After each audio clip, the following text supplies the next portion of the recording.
Time you look at your mom or dad, you're not far from becoming like them. You're not far from getting to their stage or the phase they're in right now.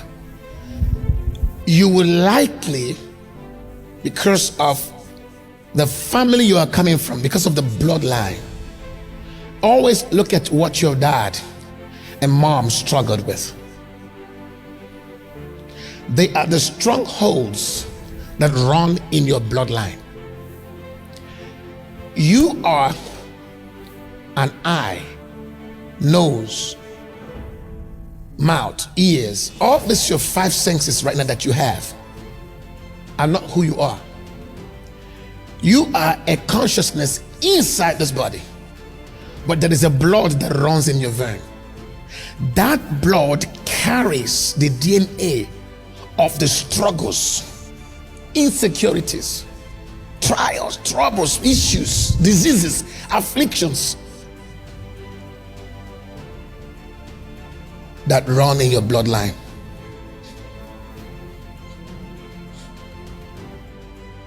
They've not told you this. They've told you that if you're a new creation, all things are passed away. It's a lie. It doesn't apply in this one.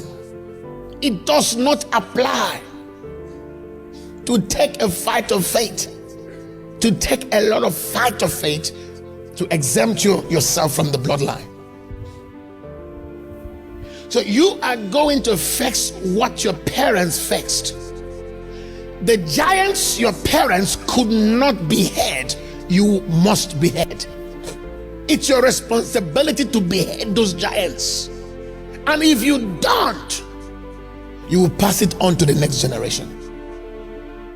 So you will likely would have to struggle and fix the pressure, the problems that your parent are facing.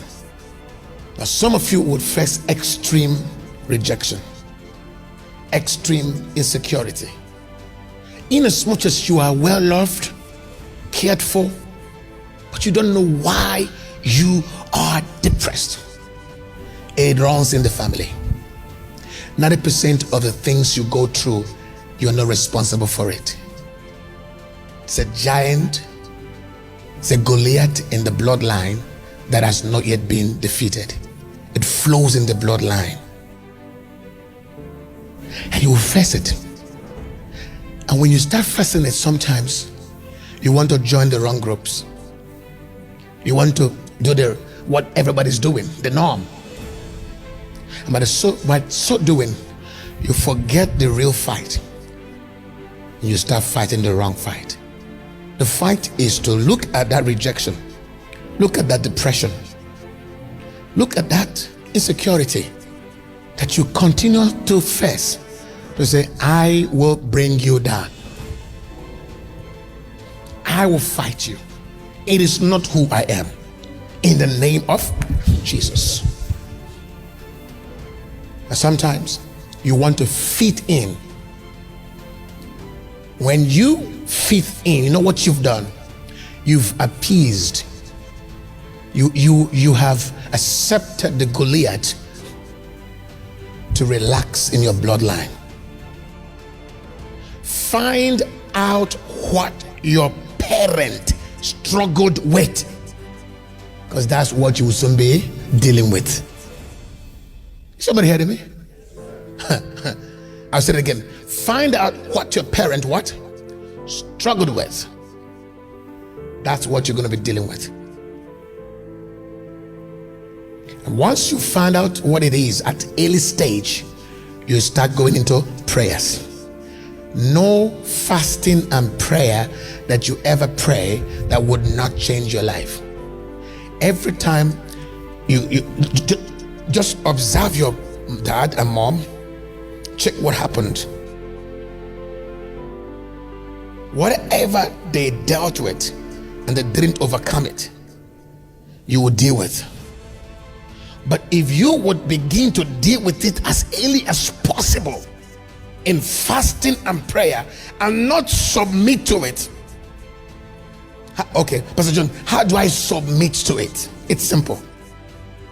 When the pressure of the bloodline comes against you, you begin to find a way to ease yourself, to either succumb to drug, to sex, to joining a group, to some kind of whatever it is. It's like one has cancer and doesn't want to go through chemotherapy, but he takes Panadol that calms or that reduces or that subsides the pain. You're not dealing with the root of the problem, you're only dealing with the symptoms. So anytime you face chronic depression or pressure or whatever it is that is uniquely traceable to your bloodline, what do? Don't find a quick way out. Find a longer and a better way to break it. A quick way out is to accept it. A quick way out is to compromise and find a way to ease the pressure. Let me tell you something. I love to go through that pressure and defeat it. If it's rejection, the rejection is not that people are rejecting you. It is that everything that people do to you translates to rejection. It translates, it's like normal thing, you see it as rejection. Because it is a consciousness that is highly activated in your, approach to things, in your reading to things, in your response. Everything will translate to rejection because you are dealing with what? Rejection in the bloodline. So you perceive all things as rejection. Listen, the worst thing that can ever happen to any person in life is to blame circumstances happening before him without knowing that it is him that is reading into that circumstances.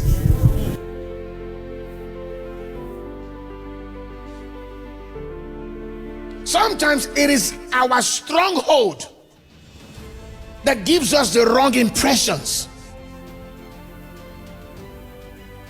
So to rectify that rejection is to rectify yourself. Whatever you are dealing with as a young girl, as a young man, it is not your problem. It is what you inherited. Don't own it. Don't appease it. Don't accept it. Fight it. That's what you do. Fight it. Resist it.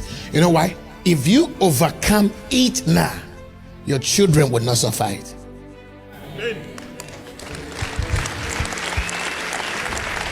They will not suffer it.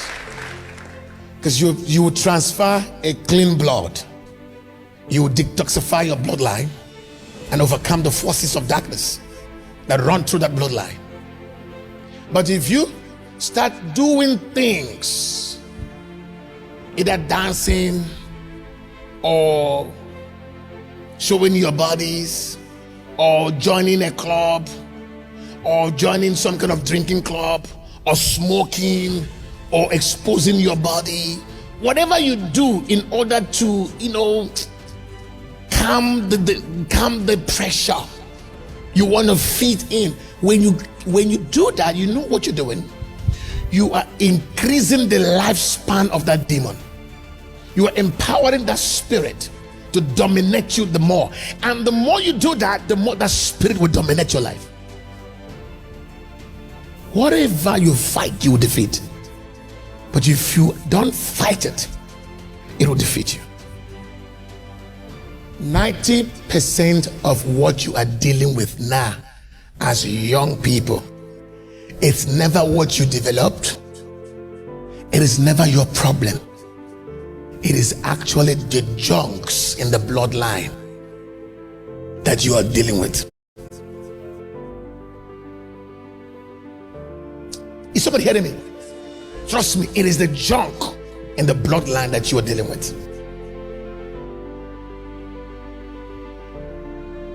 Whatever you are dealing with right now, you're too young to have accumulated anything to deal with. You've not done anything much. It's a bloodline Every time you